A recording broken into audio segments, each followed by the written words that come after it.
nice. All is good? Can you sit down and see if you can see yourself in the thing? Yeah. You can see it? Yeah. Okay, cool. Just try this up. Can we move this light?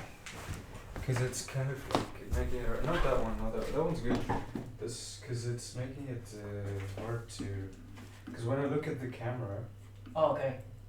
it's kind of Yeah. the way. Wait. Put me Yeah, that would do. like this Probably. to the ceiling. Okay, cool. Yeah, that works. Nice. Good job, guys.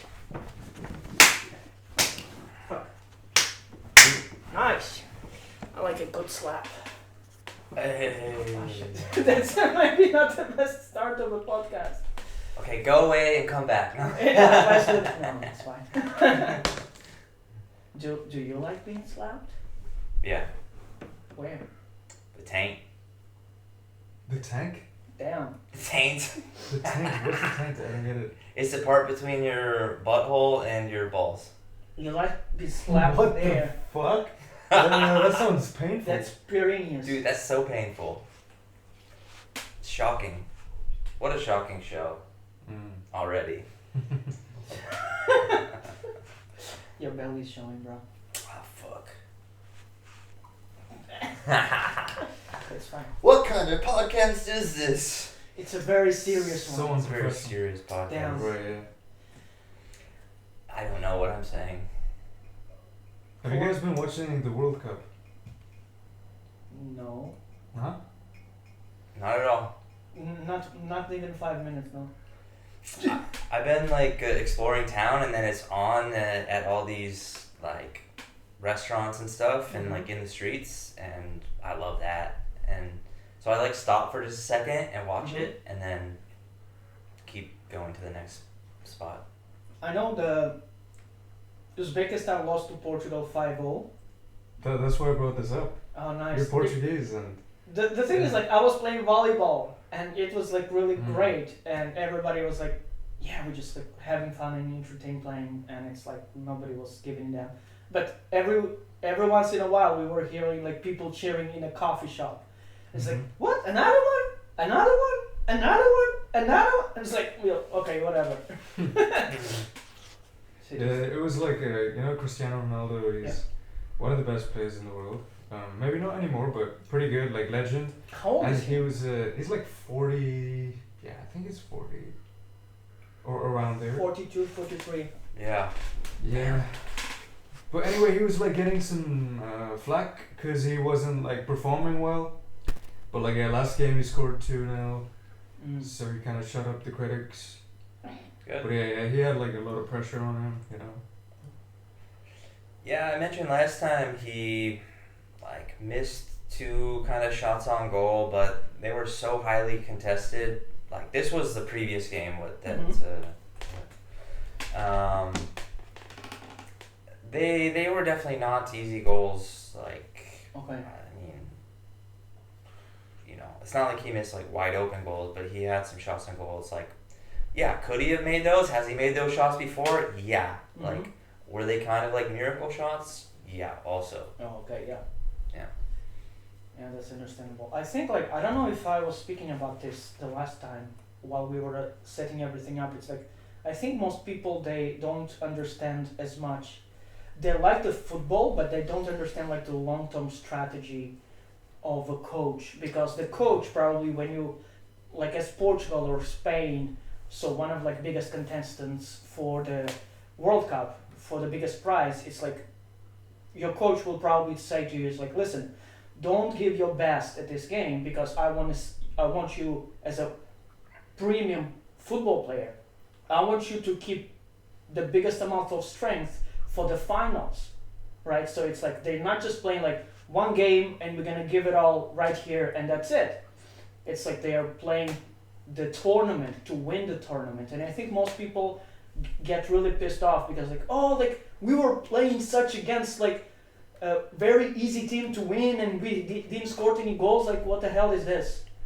And it's like I think you should still win, Yeah, like they have like enough. If you have enough depth in the squad, that you can play like B team players Okay. and still win. You Like, should win. In basketball, we used to do it kind of, the coach would maybe experiment with different lineups, like kind of rest the star players a little more. Yeah. In soccer, maybe they also do substitutions in an unusual way. Yeah. They still try to win, but Yeah. you know. I mean, it is strange if Portugal doesn't beat, like, who did they lose? Who did they draw against? It was like a Chad not even- or something. Yeah, yeah. It was Ghana. Congo. Congo, Yeah, yeah, Congo. yeah. Yeah. Like that's just crazy. Like it should. No, but that's what I mean. It's like I don't know what was the lineup, who was playing. We can actually Ronaldo was playing. He was like 18. Ronaldo. That's what I was Okay. saying. It really. was Ronaldo, Bruno Fernandes. You know, The thing João is, Neves. if you lose, it does hurt you quite a lot. Even if you lose in the first round, you're still in it, but it affects who you play in the future rounds. So you Yeah. could play a harder team possibly. No. So it's worth it to win. I just feel like you know maybe they needed that kick in the butt. You know, like. Maybe. Yeah, Ronaldo. I mean, like you said, there's just so many high expectations from him, so it's just really hard to. Like I can't even imagine the kind of stress that guy goes through. You know, like. Not at this Yeah. point. My Like. favorite one is like where he's like, dude, it's like a shootout, Mhm. and like one of the players had a bad game or something like that, and Ronaldo's like you're gonna go do it, like, and Ronaldo like pumped him Yeah. up, dude, and then the guy went up scored. and he scored the Right. yeah. Yeah. Like, cause the guy, he missed like goals in the game. Like he was having a Okay, shit yeah. game, and he's like, Ronaldo's like, fuck it, man. You like, whether you miss it or you make it, like, you're gonna fucking like try. Yeah, yeah. Yeah, You're gonna give your best. You're just gonna go there and give your best, and it's like yeah, gonna kick it ass. yeah. He's like, yeah. You have to have that attitude, kind of. It's like, Yeah. like, I don't know. If we're gonna lose, we're gonna like lose like fucking like well, you know. We're Yeah, gonna, yeah. Like, you know, like we're not gonna like. Going out with a bang, regardless. Yeah, yeah. I like that. Yeah. And I think like I don't think that like soccer players feel that much pressure. It's like when you're like an pro athlete, maybe like in the first 5 to 10 years of your career, you still get like anxious or nervous or that. It's like after that it just goes away, and you can just perform. This is what I actually I was watching the interview from. It's good. It's not showing off. Okay. I will let you know. I wore the tiny shirt today. Try to be sexy. You're sexy. But it's like I was seeing Ronaldo. Ronaldo? Yeah. It's like the Brazilian Ronaldo. Oh yeah. Like, R9. Yeah. And the thing is, like, I saw the interview, and like his body language was fantastic because I really like seeing high performance athletes because it's like you see like zero insecurity in their like body language, in their presence. It's like zero. Like he was being interviewed and he's like, oh yeah, we did this and we did this, and it's like, and I was like pretty shocked because when I look around, when I enter a room and when I look around, like I see people being insecure, not very self-conscious, all this, but athletes or football players in this particular case, like I saw him being just like nothing. It's sort of like this gladiator sort of a thing where he's just like going all in, and it's like nothing sort of like holding him back. No insecurities, no anxiety, no nothing.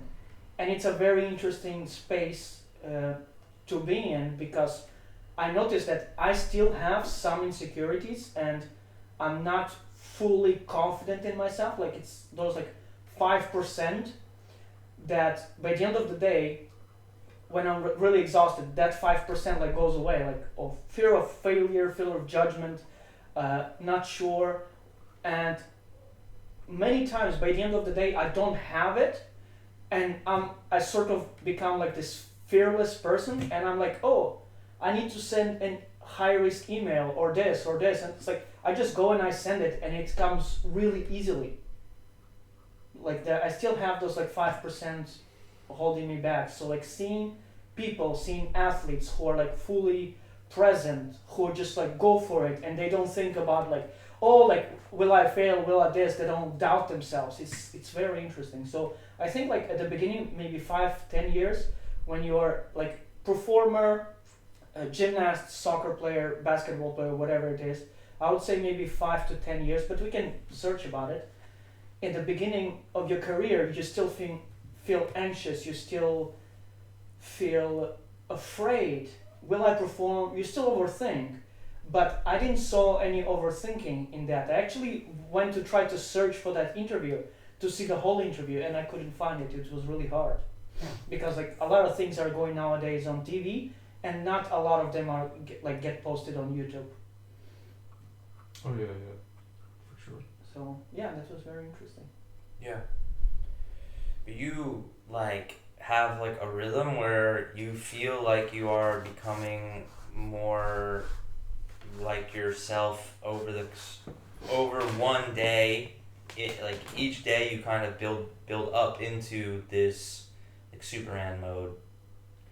And okay, that's interesting. I wouldn't say every day, but it's still. I think it's for me. It's a little bit. What do you call it? Sort of like a limit. You know, like when. So at the beginning, yes, it's sort of like it's daily progress. But at the end, so like the last 5%, those are like sort of really hard to go through. So it's like the more I do it, the harder the last few percent are being to overcome. Okay. So that's been very interesting. But like it's not a lot, so like I don't see it as a major impact on my daily on a daily basis, but still it's something like there are moments at the end of the day when I'm exhausted and I just like don't give a fuck at all. And this is where I just like feels like so free of insecurities and everything else that's holding me back. Are you saying you leave the hardest tasks for the end of the day? No. Is that what you're saying? No. I try to do the hardest first. Okay. I try to But do then the what's the hardest last 5% at the end of the day? No, it's not the hardest. It's like at the end of the day, sometimes I feel so exhausted that I lose those 5% insecurities. I got you. So there's still a little bit of overthinking. There's still a little bit of a doubt. There's still like I still question myself. I'm still like afraid to fail. I'm still a little bit afraid of judgment and all of these things. So like in general, like it holds me back. So what I notice how throughout the day, those 5% they're still holding me back. And by the end of the day, like I don't have those anymore. And I'm like, oh shit. Like I feel like Superman. It's like I can do anything with like zero effort. It requires me zero effort to overcome my insecurities because there is none. So it's like it's sort of like it doesn't matter how hard the work is, it just like feels effortless. Everything feels effortless. Right. And that's a really interesting place to be. Yeah. So I'm trying to learn how to be more in that state where everything feels no matter how hard or how easy, everything feels effortless. Nice. Yeah. I've like looked into framing things in this way of creating a rhythm. So like, you know, my like negative part sometimes is I look back on things with regret and I think, oh, why didn't you do this? You could have done this 2 years ago or 6 months ago or last week or in like in one conversation. I think a lot of people are like this, that I like say something and it's a quick interaction and then I walk away and I'm like, oh shit, what if they interpreted that incorrectly? Or, you know, I didn't, whatever, I just question anything.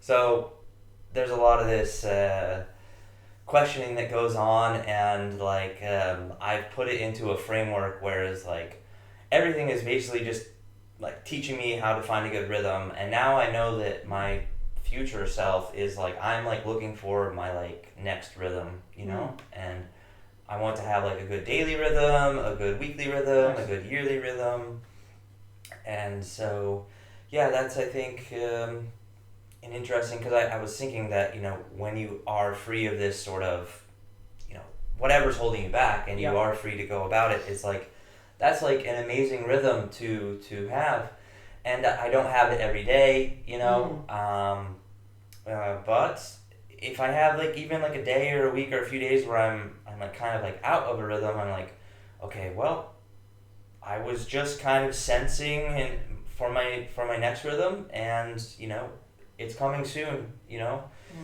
I think a new rhythm always comes. You know, the brain kind of wants to trick us into like thinking that we're like never gonna find that like flow state self that we had in the past, and we will have it, especially if we know that it's coming. You know, we just are like working on creating the environment where we can kind of break through, and you know, it's great when we're able to be in that space. It's, I mean, just a great time when you're in that rhythm, when you feel like free to create and you're like not afraid of anything. You're just like creative mode, like you need this, like just organize, like write ideas down, like introduce yourself to people, like I don't know, work on social media, whatever it is like cool when you find that like flow state or whatever. I'm very curious when you said about like looking back and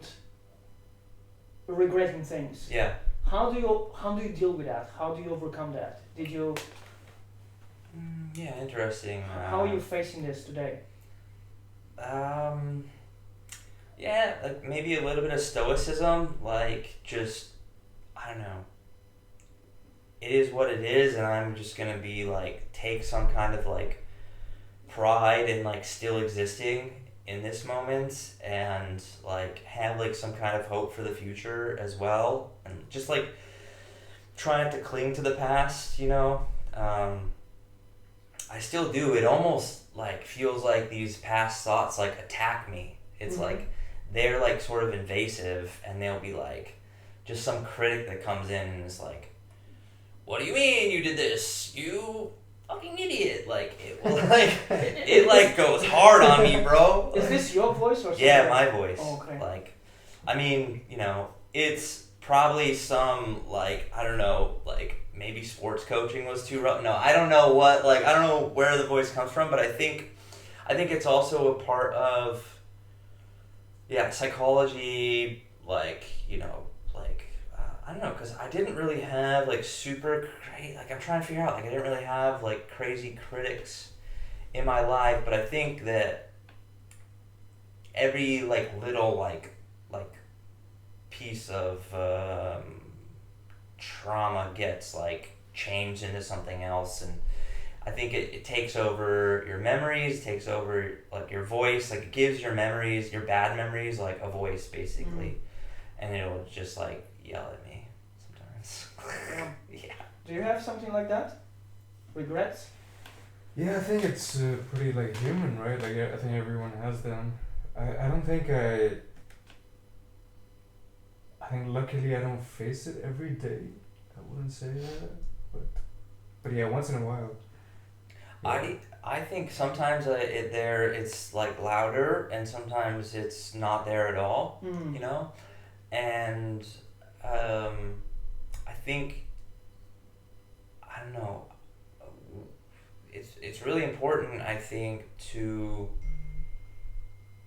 like fight against this. It's hard. It's so hard with psychology, because it's like, okay, telling the brain to do to modify the brain. So the brain, like, it's like, I don't know, telling your left hand to talk to your right hand, it's the same hand. It's like hard to tell your brain to do something different. Yeah. But I think it's important but it is possible, you know? Yeah. And I think that it's important to like fight against these like negative states, like know that it's not real, like know that you're like a human being, you're valuable. Like that's why I like connectivity, because connectivity kind of like takes me out of the thoughts and into the body, like. Nice. So like ground myself in my feet, and you know, feel my like breath, and be like, okay, you know, like just thinking about the future, how am I going to create my next like vibe, you know, like, you know, having hope for the future is very important, and the past always disappears. Like time is something that is always going to come and change things, not gonna make everything perfect or anything like that. But it does, your perspective of it changes, like time. I don't say it heals everything, it heals some things, like, and it changes other things. And yeah, I think, I like it. yeah, there's reason to be positive, you know? Yeah, I like it. Like how you phrase it, where you're trying to rewire your brain, rewire the narrative, Yeah, and it's like trying like keep positive even in a down moments. That's really good. yeah.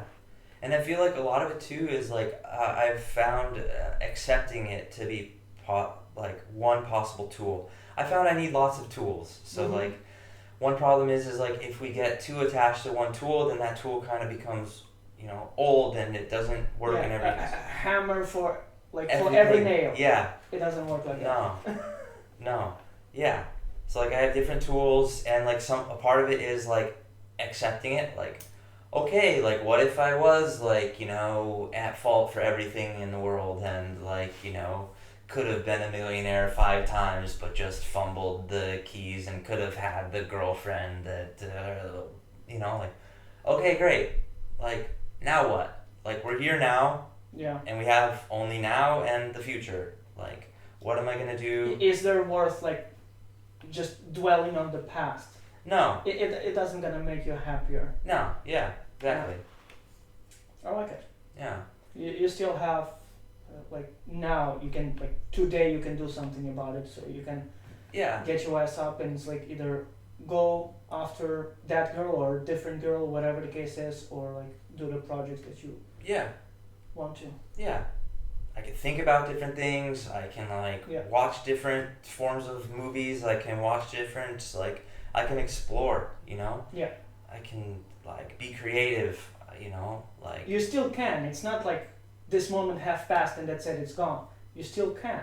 Yeah. And I think this is something that people forget when they dwell and when they feel regret. Yeah. It's like, yeah, like if, let's imagine you wanted to say things to your dad or a family member or somebody close to you and they passed away. Yeah, you cannot really do that. You can still like write a letter Yeah. and sort of like expressing those things, but like unless it's that situation, everything else, like you can still like go and do it. Like you're still alive, you're not too old. Yeah. And I'm also like a little bit of a fan of like irrationality. Like, just tell yourself, like, you know, like talk to your dad in your head, and like, I mean, there's no sense in like what is scientifically like receiving the message. Like, just say it and make it mean something. Like, that's kind of like poetry and art. Like, it's like, I'm gonna do this now, I'm gonna like give this meaning, I'm gonna be passionate about this, means something, I'm gonna say this message to my dad, I'm gonna put it out of me and towards my dad's, you know, energy, spirit, nothingness, whatever, it's gonna go out, and I'm gonna say that means something. Like, and that's it. Like I like it because at the end of the day, like you can just fool your brain, and like it will not really distinguish. If you imagine it enough times, it will not really distinguish if it's a real memory or if it's a fake created memory. And that's it. And I think, like, I've also been doing like visualization exercises about the people who are like no longer present. And so like doing those things, like saying the things that I want to say and all of that. And it's actually like, it makes me feel great because like it makes me sort of, when we do things, let me phrase it in another way. I think like this week or last week, I remembered that I'm actually a better person that I give myself credit for. And what it means is like, if I think of a shitty situation that I'm in currently, for example, like I think like I'm gonna be acting in this certain way. But if I'm actually faced with a situation, face to face with a person, I'm actually gonna be a lot kinder, a lot more gentle, a lot wiser. So this sort of like childish, immature brain of mine, like the monkey mind, I forget that when I'm when I'm triggered or when I'm activated or when I'm anxious, when I feel insecure, it's this monkey mind that's speaking. It's like this inner child brain that it's speaking, and it's not actually me. So when I'm actually confronted with a situation face to face, I do a lot better than I even think I would do. Right. And when I imagine myself, okay, like I'm gonna have a conversation with this person or that person, and can no longer have these conversations because the people are not present, and I do it from the grounded place. I'm doing it from the adult and a wise person that I am today, instead of just like allowing my inner child to take over and like be like angry and pissed and Yeah. activated and all that. And when I have this conversation in my mind, it's great. It's great. It brings peace. It brings closure. It brings calmness. It brings love and compassion. And it's beautiful. It's wonderful, because this is who I want to be. This is how I want to treat people, no matter like how shitty their behavior was towards me. So like, even though something happened, regrets, this, that, it's like I can still choose to be a decent human being. Yeah. I think that's like you are expressing, let's say for this conversation, you're expressing the adult brain. Yeah.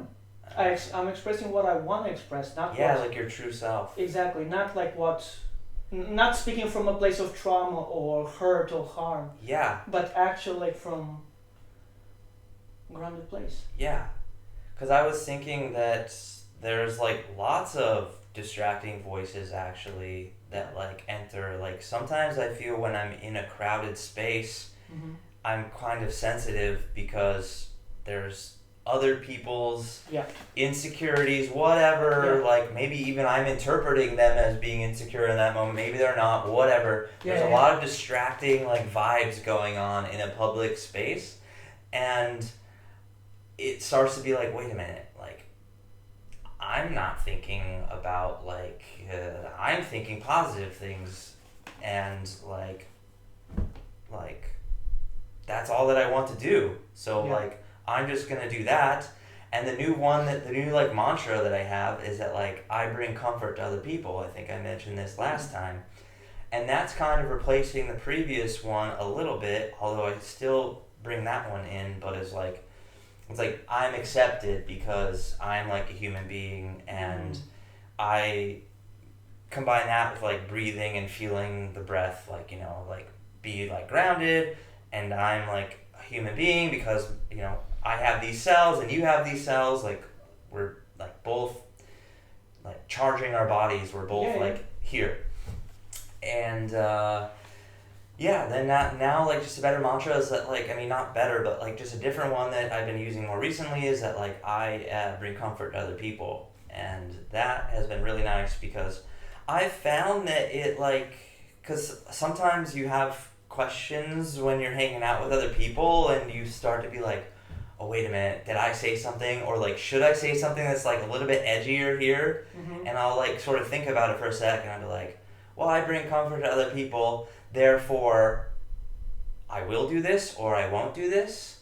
And it's just been like really comforting for me to like be able to be very active and very social, and like still just be like, yeah, like this is just my default mode. Like if anything's gonna go wrong, like, you know, then like it's gonna be like with me believing that I'm bringing comfort to you, and like if you disagree with that, whatever. But so far it's just been, if I believe this, then like other people are just, they seem to feel like better about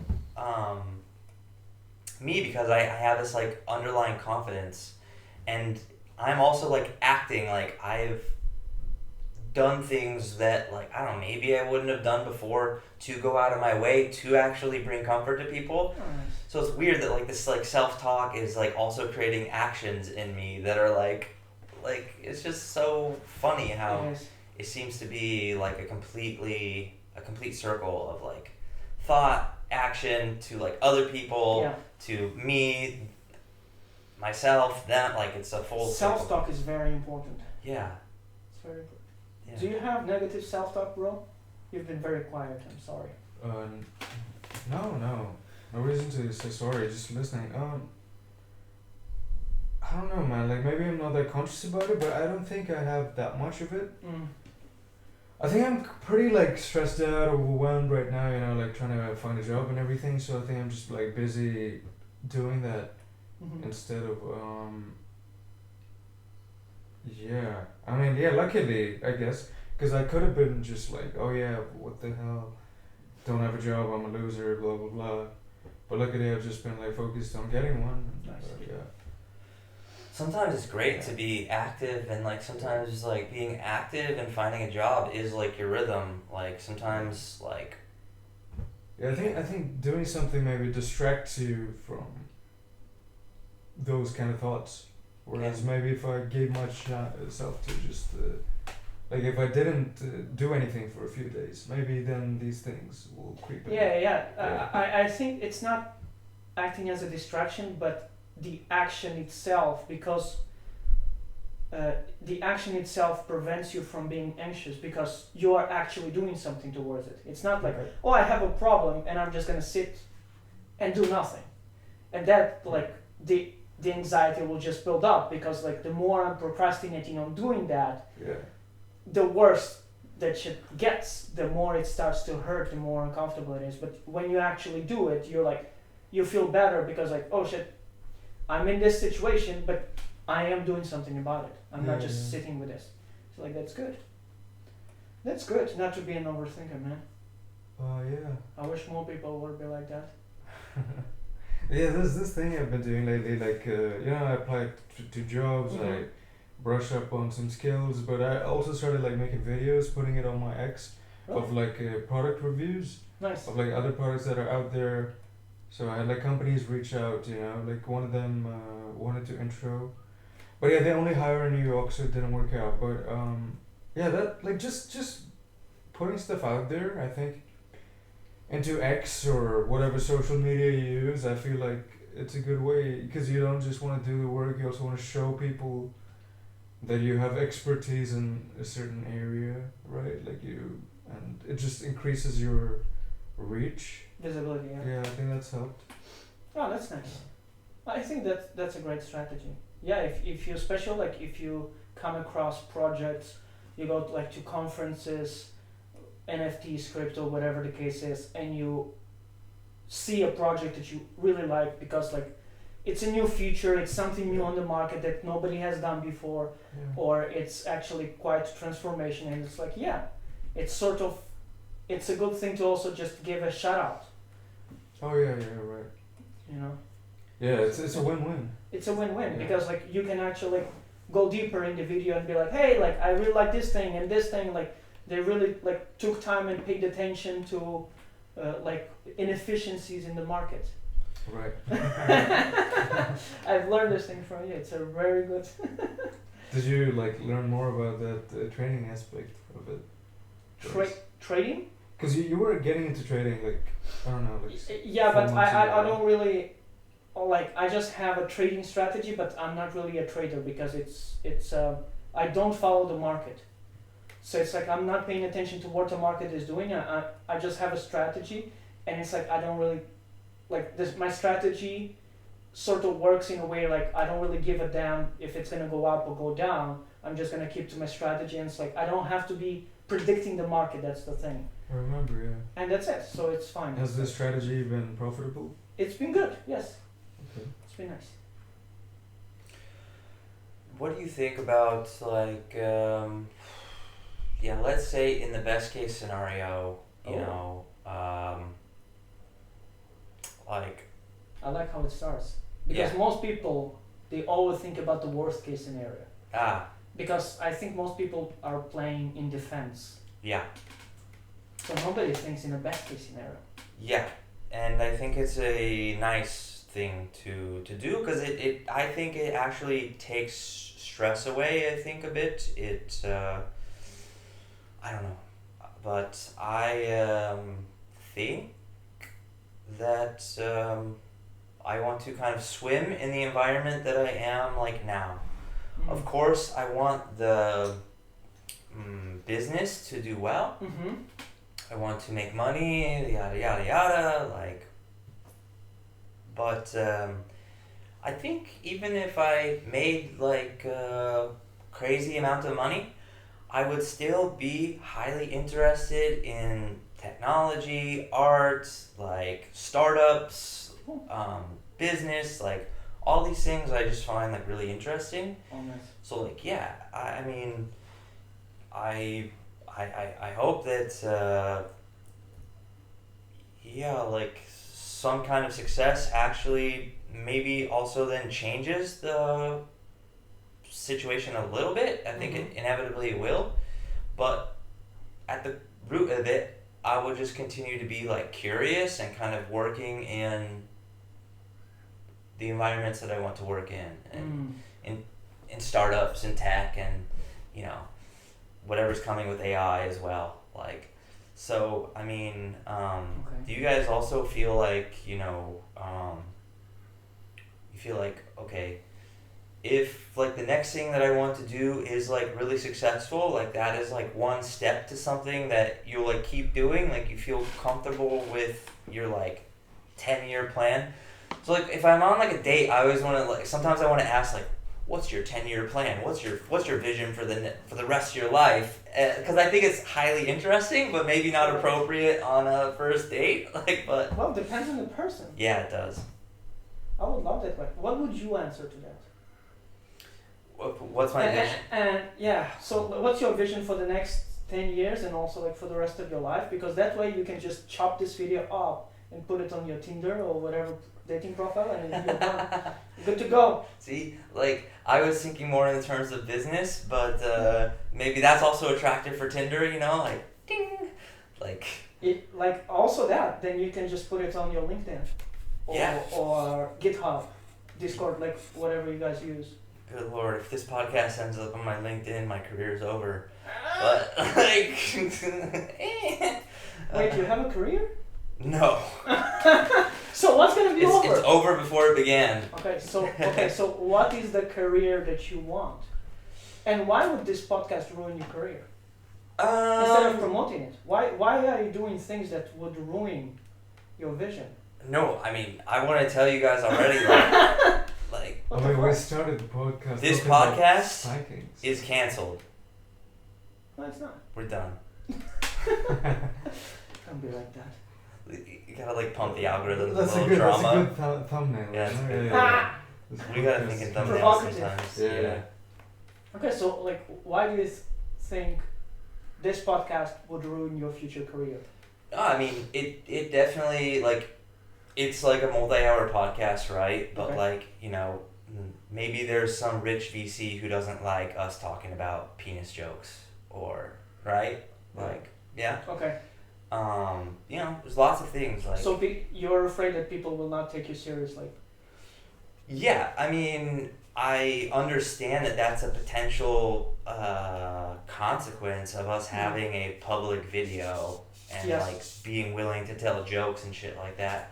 Like I can also be very professional. Like I didn't have to swear or like tell the dick jokes, but like the censorship, and I'm a comedian, and like I guess it comes down to like I'm comfortable enough to like be willing to cut out the percentage of people who I may offend or whatever, or that we may offend.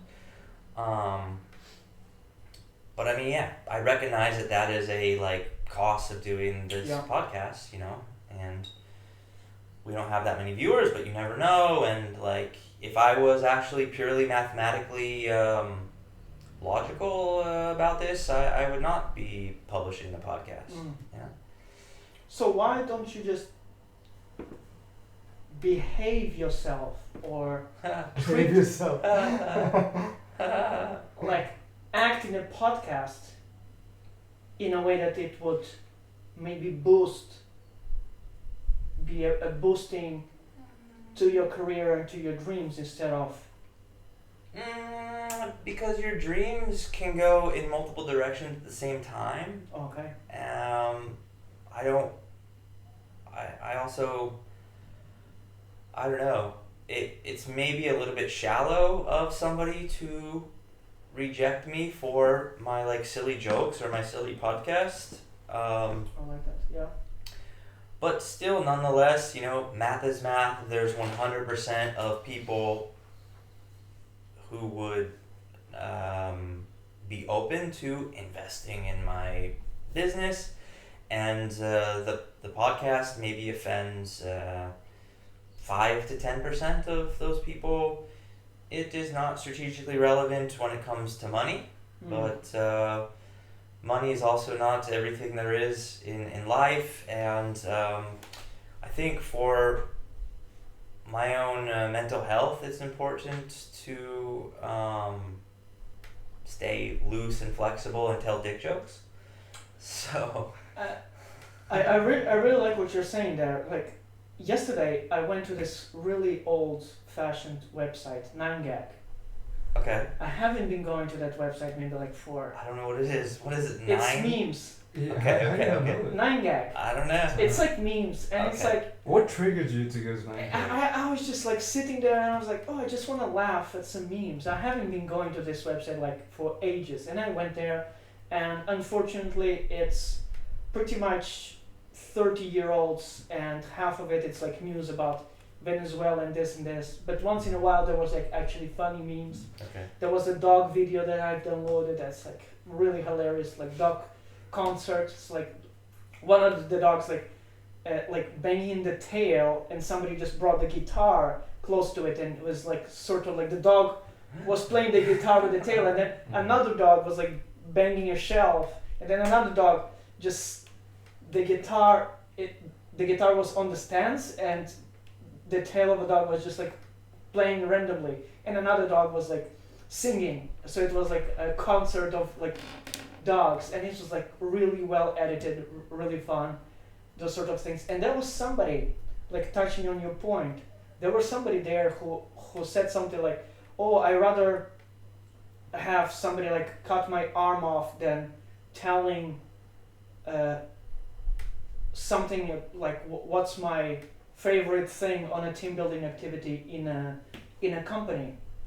And what you're touching there is, I think, something that people are missing. A lot of people are involved in a corporate world so much that they forgot they are human beings. They forgot that you have interests, you have like there are fun and amazing things about you. And I think we are very much like sort of being boxed into like being serious and being like no, like how is whatever I'm gonna say and whoever I am is gonna make my job better. You know, it's like if it's sort of like sacrificing everything, including my personality, for the sake of productivity and the numbers at the end of the month. And I think this is very much a wrong way of doing things, and I really like how you think about it, because I like the human perspective first, human condition first. I'm a human being, I have interests, I have hobbies, I do this and this thing for fun, and then this is my job. But just because I do like these silly things, I do stand-up comedy, I do improv, maybe like I paint or whatever, I play Pokemon, like from like vintage games, like who cares? Like that doesn't mean that you actually cannot be a good professional and contribute whatever value it is, either to a startup or a big company or as a freelancer consultant, whatever the case is. And I think a lot of people unfortunately tend to live to work instead of working to live. So like one of my best friends from Bachata, he's actually like, he's Portuguese, he's quite young, maybe like 26, 27, and he had this like switch. Something happened and he has switched, and he's a good employee, he's really hardworking, but then like he radically prioritizes his life. No, I'm gonna build my work around my life instead of building my life around my work.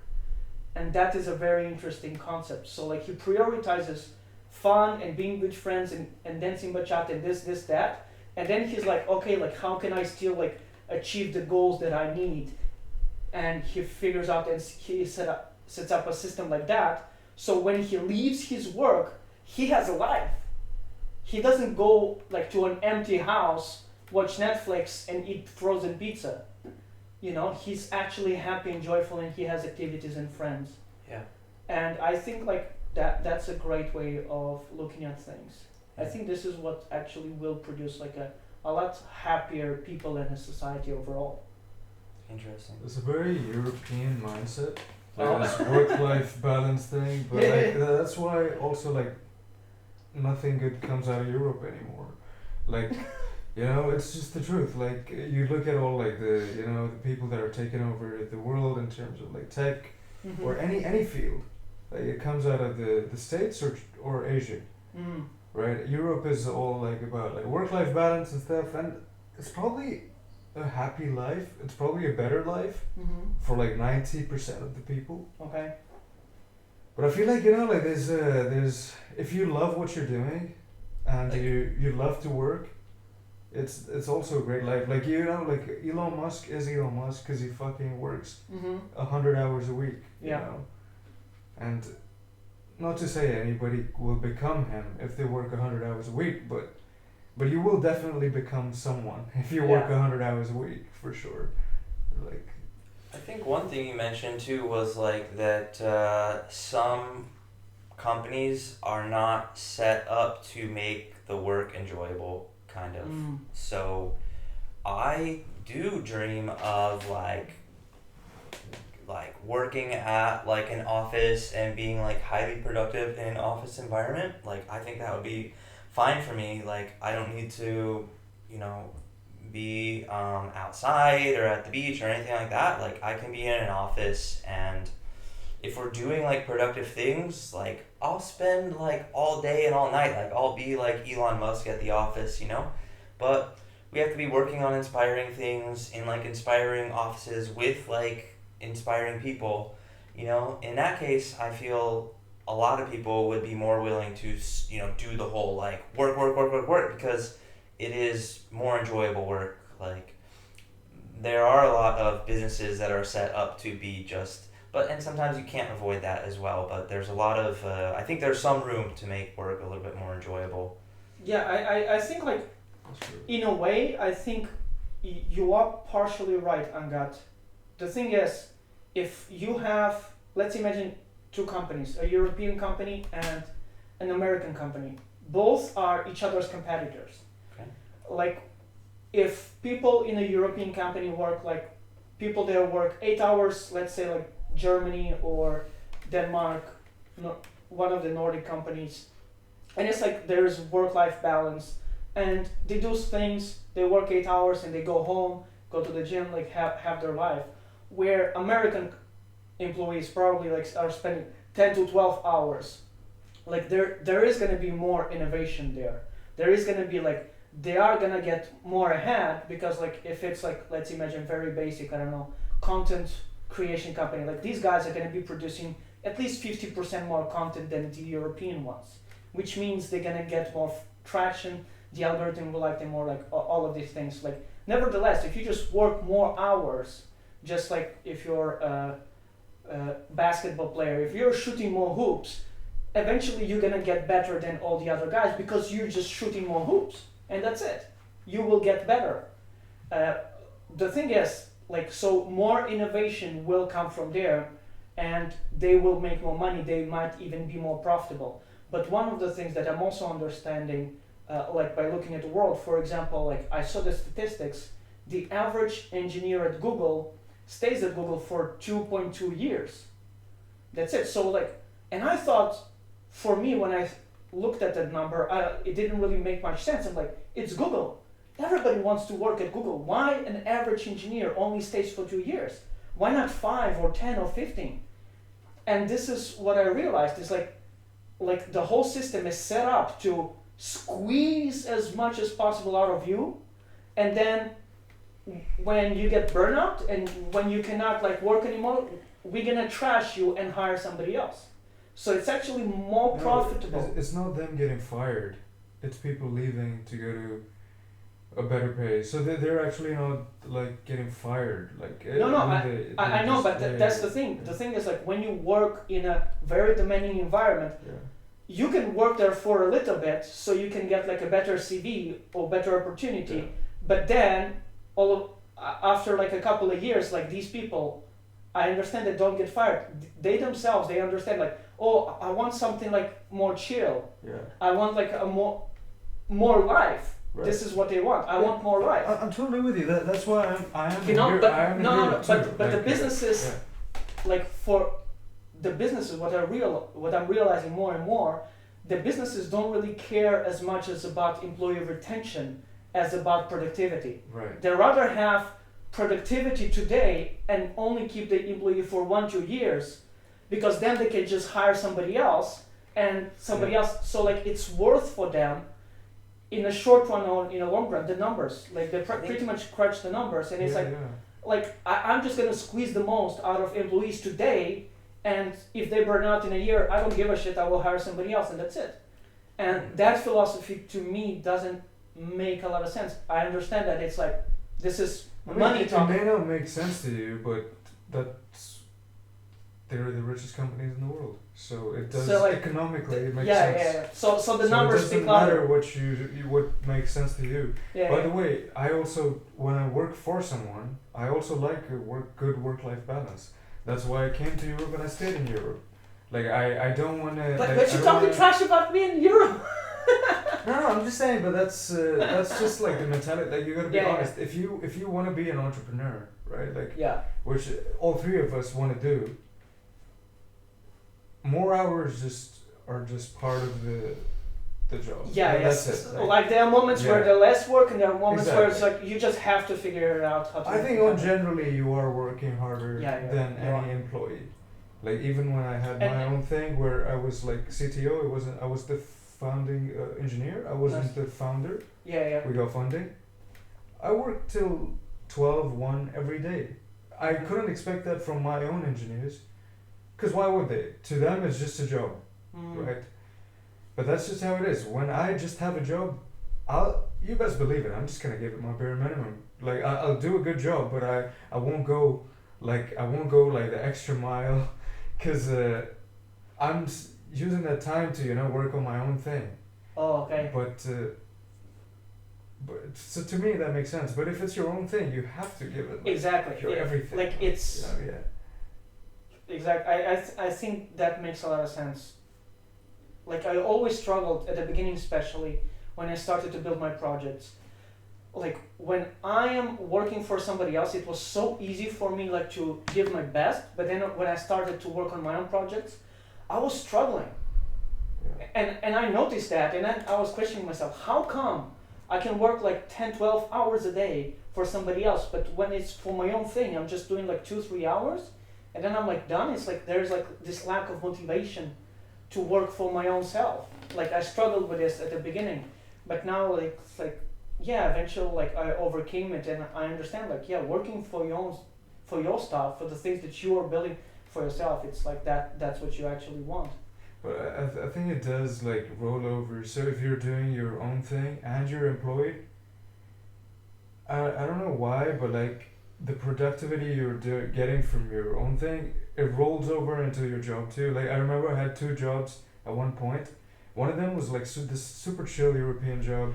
The other one I was like contracting, and I started working hard on that one, and on this job that I used to slack on, I also started crunching out more, because I just think it just gets you into that rhythm. Yeah, yeah. So you just get more things done. But I don't know what the balance is, but yeah. If you want to be an employee, Europe is the place. If you Yeah. want to be an entrepreneur, probably Asia, Middle East, or America is the place, Yeah. right? Like, yeah. There's also just more money there. Like, yeah. Yeah, it's easier to get funding. I think it's the laws and the risks for the investors as well. Yeah. Yeah, they look a lot at it. That makes a lot of sense. But I do understand what you're saying about like rolling over perfectly, because like it's sort of like you get into that energy, into that momentum, when you're like being productive, and it feels satisfying. So all of a sudden, like other areas of your life also are flourishing in the same way. You're also like putting more effort. Yeah. If you tend to slack on something, you probably also slowly start to slack on other stuff as well. You also start being lazy in other things as well. Yeah, I understand that. Like, it's very hard for me, at least for me, I don't know how other people work. Like, if I'm being lazy in like one of my projects, I'm also like slowly getting lazy in others. I cannot be like lazy in one but like working hard in another. It just doesn't work. Yeah. It's sort of like if I'm getting lazy, I'm getting lazy everywhere. If I'm working harder, I'm working harder everywhere. Yeah. It's very interesting. Have you experienced that? Trying to think, I mean, It's dangerous. I think it's like you should just think. You shouldn't try to think. But I think I've had different moments and different times of like productivity. I thought it was interesting that you were saying like a lot of hours leads to creativity. Me, I feel like I have to be kind of distracted sometimes. I have to let myself be distracted in order to kind of, I don't know, either be creative or just be in like a good rhythm.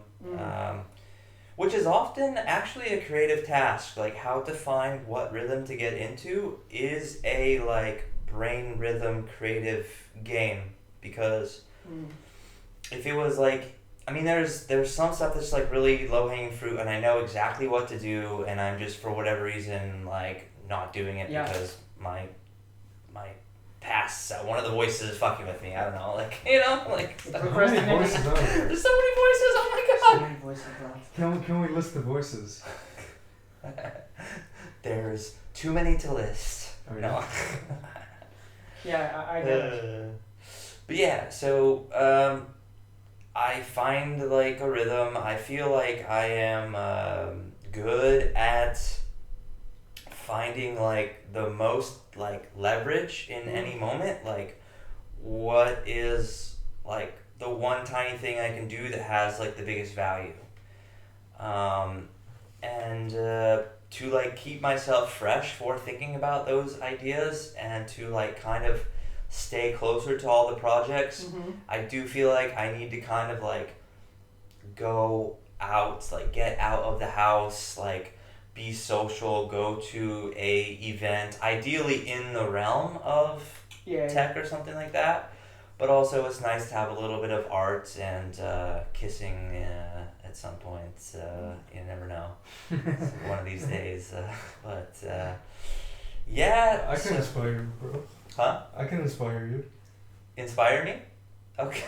Do we have enough oil for this? Do you want to inspire me, bro? Like, are you gonna double team this as inspiration? Is the camera gonna stay rolling?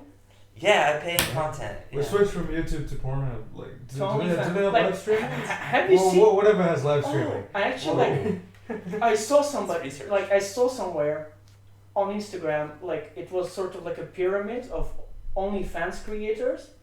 Like an average OnlyFans creator makes terrible money. Oh really? Oh really? It's like sort of like 1%, top 1% take like 90% of all the money of all the platform. Now we're gonna Gemini this. And it's like, I asked him about like, hey, like how much like the average, like what's the profit distribution between the creators?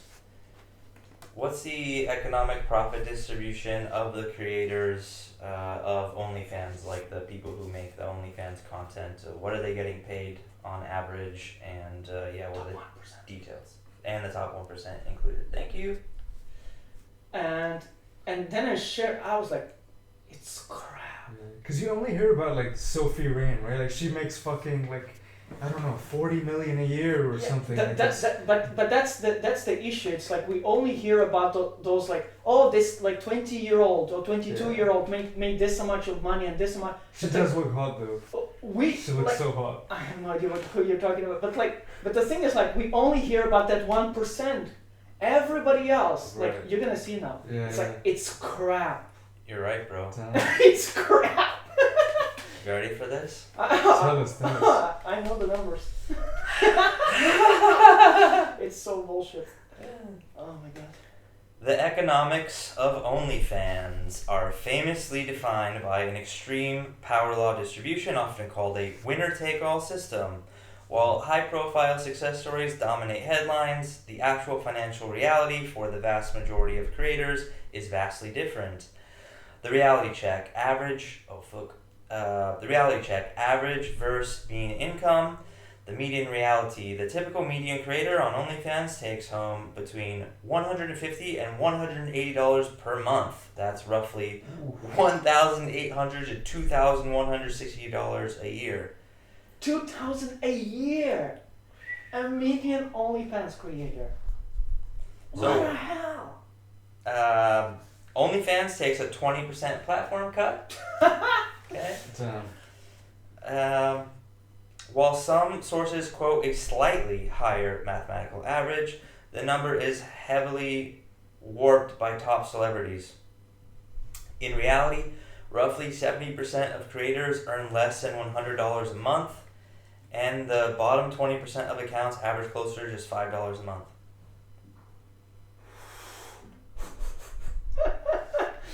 That's it. So it's like when I saw the numbers, I was like, that's cannot be real. Like, why would these people keep doing that if they only getting paid like $2,000 a year? Right. Not even a month. But I love how like humbling this is for women. Like they say Tinder is humbling for men, cause you always like get less matches than you think you would. Yeah.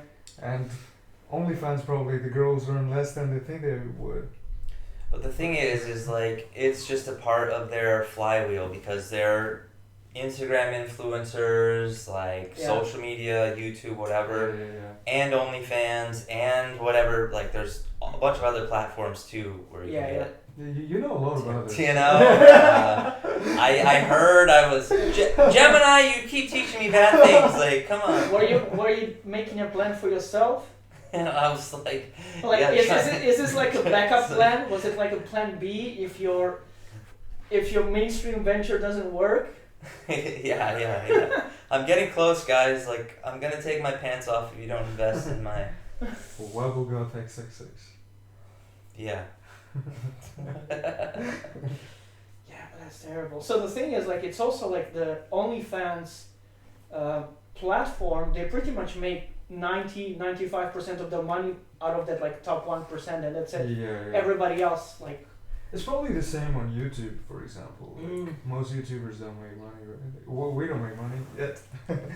Yeah, because you can actually ask, Yeah. but I think the distribution is more balanced because I think YouTube channels they're coming up, and then when people make enough money, they just leave and pursue other projects. So like I remember like there are like a lot of YouTubers that just stopped producing content because they're like, yeah, I've done this like for 5-10 years. I'm gonna do something else now.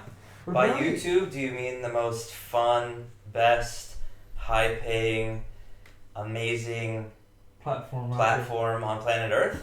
Yay. Family-friendly, I mean, Mr. amazing. Beast really became like a billionaire of YouTube. Yeah. So it's clearly possible, but... Yeah, it is. That's crazy. But the algorithms are all like, because they want you to pay they want you to pay for advertising. Right, yeah. So they're like, okay, we need to have these influencers. Let's like decide who the influencers are. We pay them. Like, keep the dream alive. Let everybody else pay to try to reach it.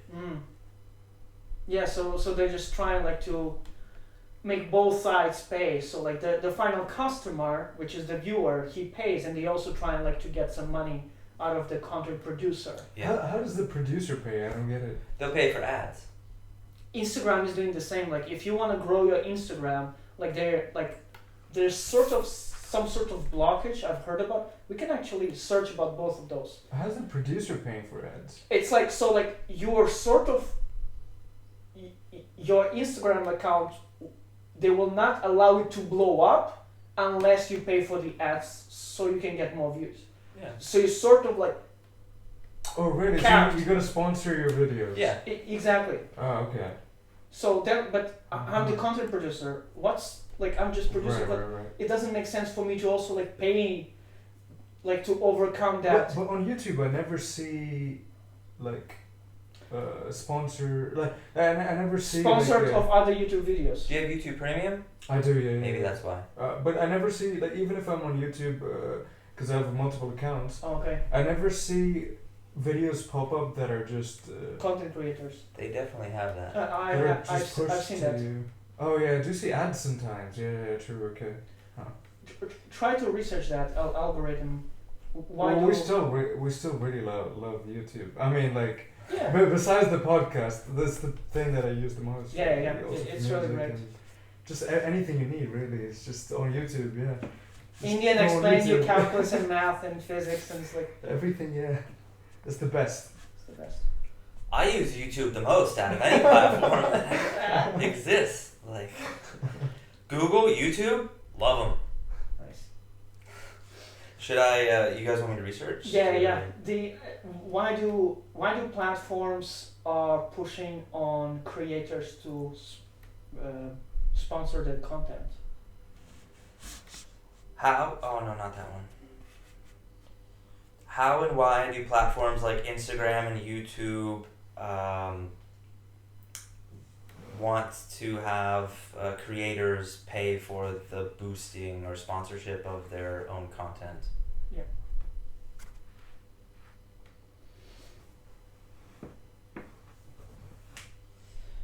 The shift towards pushing creators to pay for their own reach via features like Instagram's Boost or YouTube's Promote tab is one of the biggest critical changes in social media. From the platform's perspective, it is a brilliant financial and operational pivot. They have essentially figured out how to turn their labor force, the creators, us, into paying customers.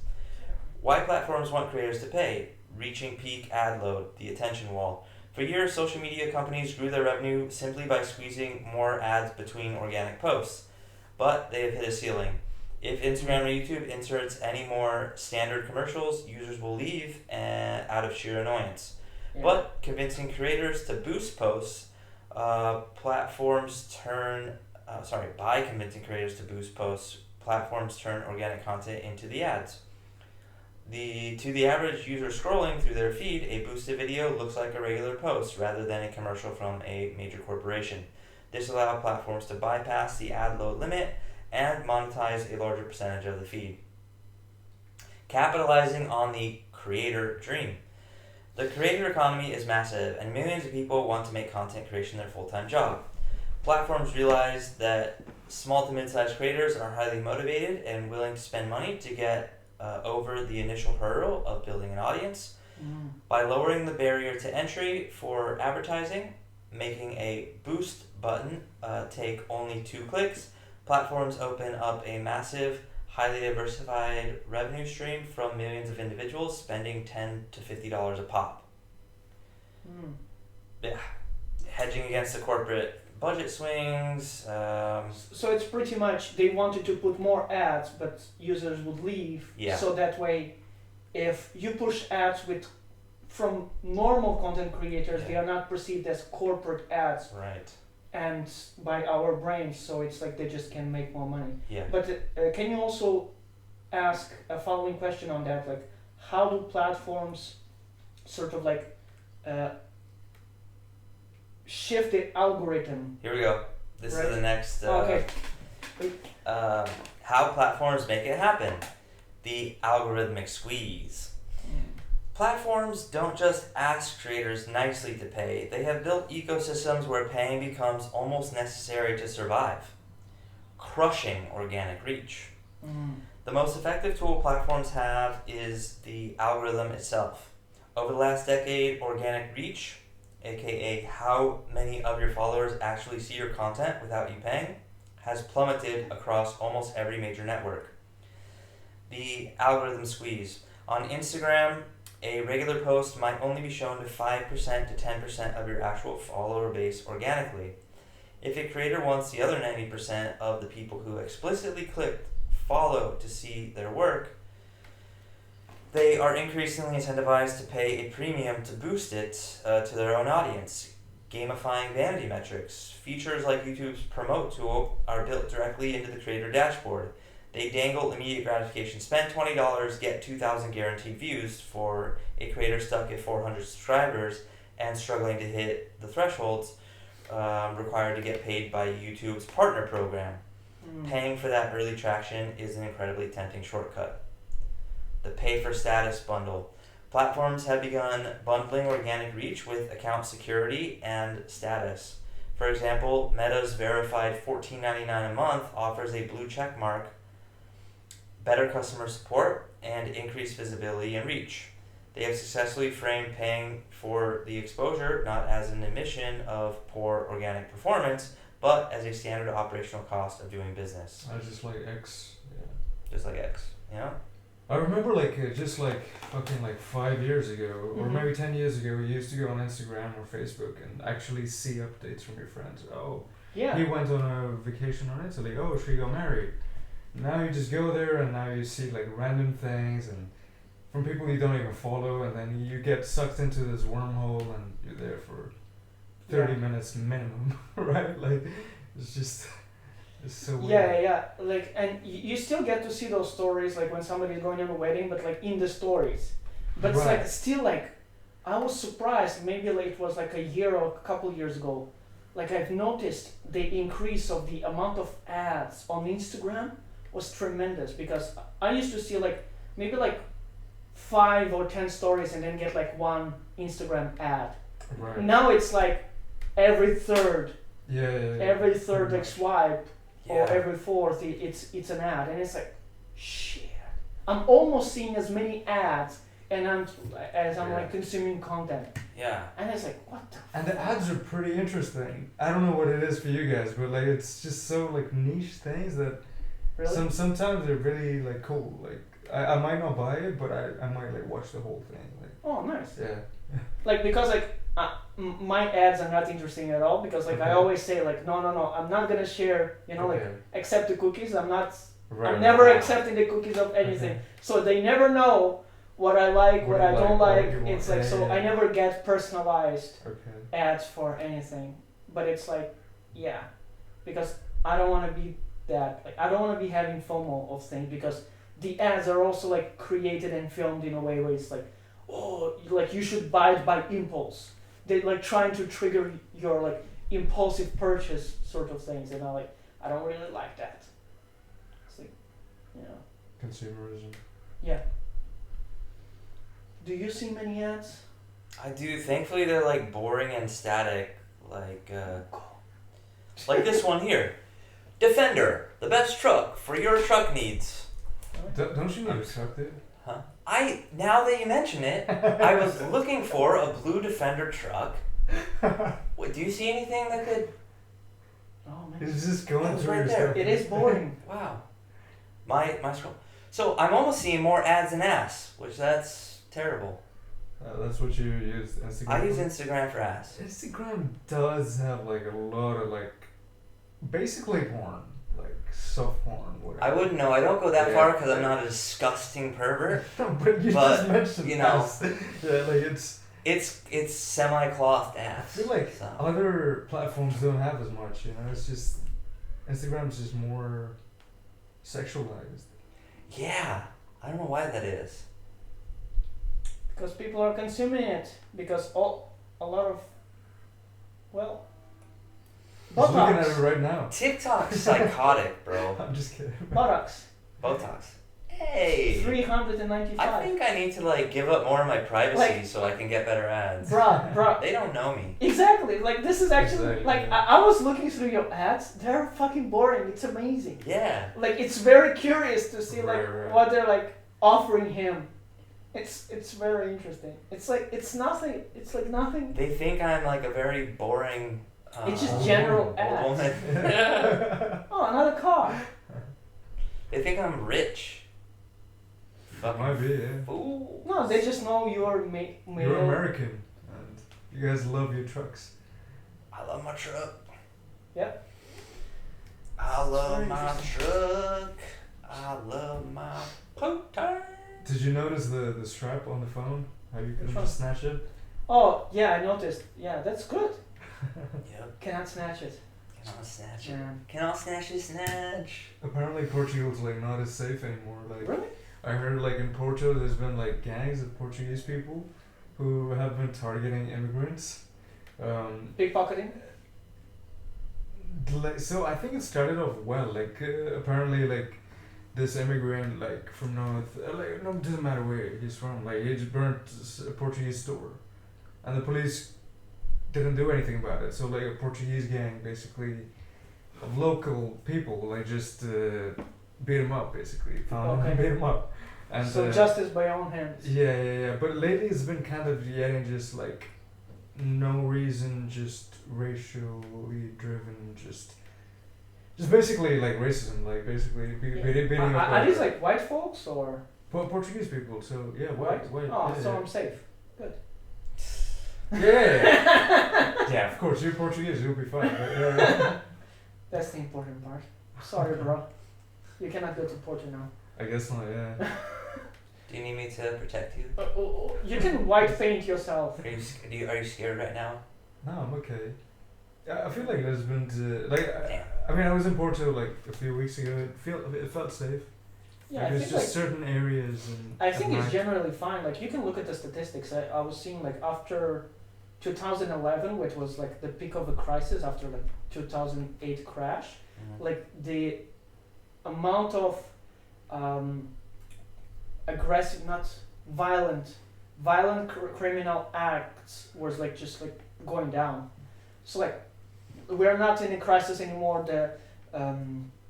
The unemployment rate is not that low. Yeah. People are doing better, so it's like there's not like there are less and less violent crime, which is I good. think the economy has sort of gotten shit in 2026. Really? No, I think it's just the fear because of the Trump, but like everything is like flourishing. Okay.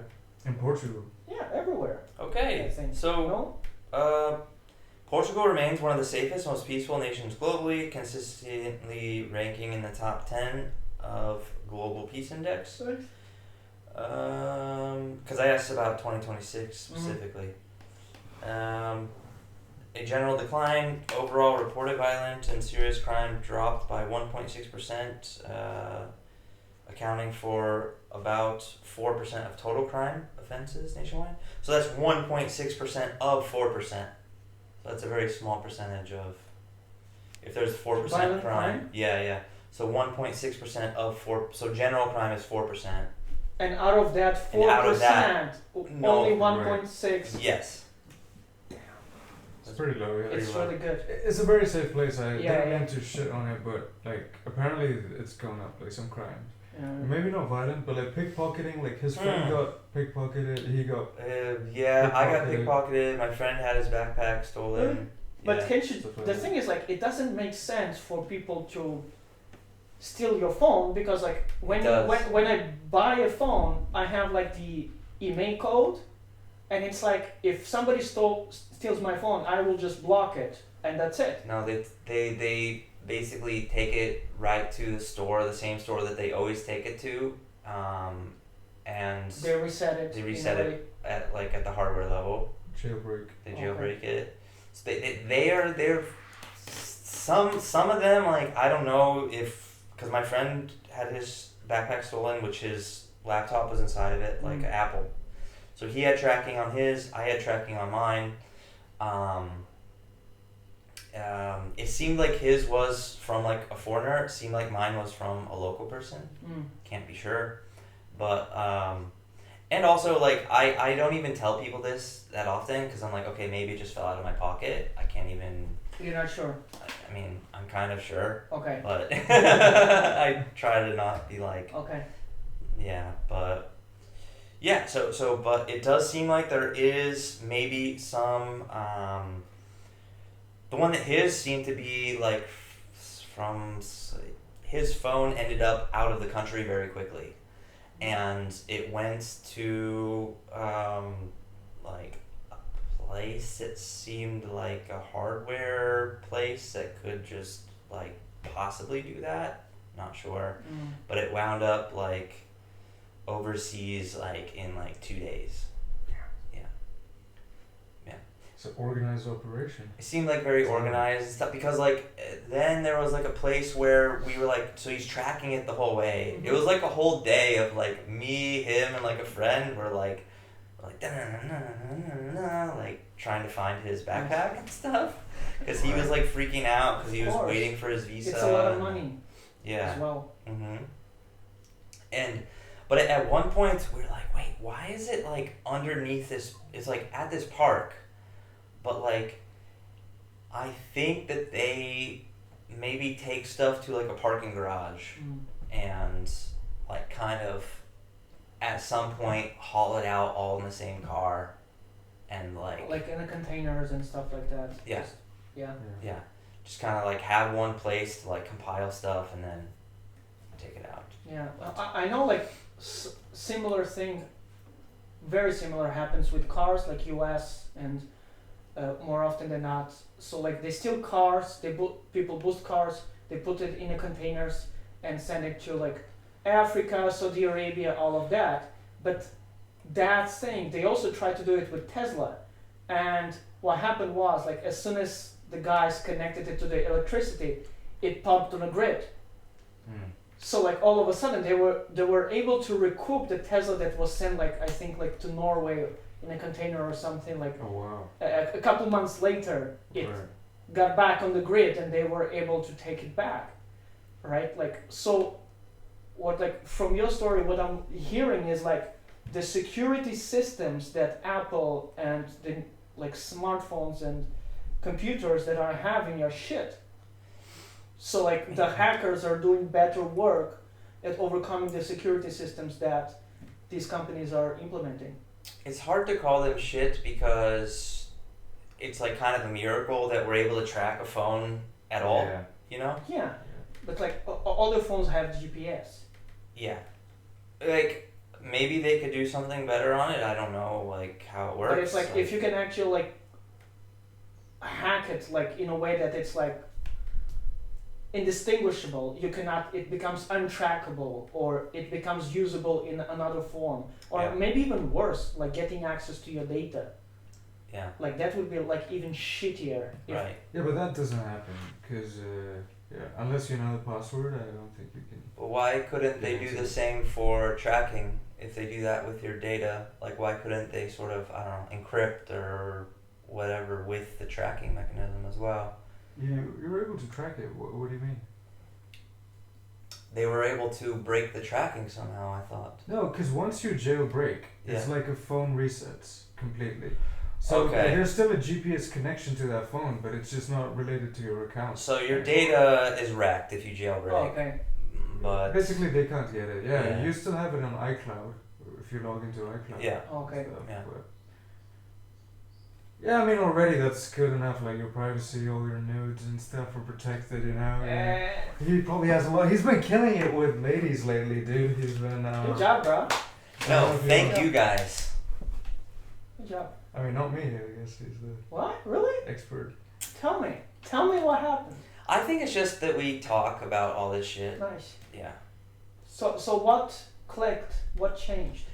It was just my mantra that like I make people feel comfortable, and so like you know I had some. A lot of girls have been feeling comfortable. Oh man. A lot of girls. So you know I'm able to like I told like some silly jokes, you know, and like I was like like you know okay like you take a risk sometimes, and when you're hanging out with somebody, it's like. Yeah, you're like trying to have fun and you're like, like how, like, can I like play with this person or not, you know? Can I play with this person? Yeah. Like, can we have fun in a way, you know? And, there's a lot of complexities to every person, like every person's unique, so. Nice. I was just able to kind of like be confident that I'm like a nice person, and that's like Be more playful and making them feel comfortable. Yeah. With it. Yeah. Yeah. I like that. Yeah. Good job, bro. Thanks, bro. So happy for you. Let's kill it here because I gotta go. Okay. Good ending. Thank you. Damn. Yeah, we just wake up and we're like, oh, why are there two wine glasses in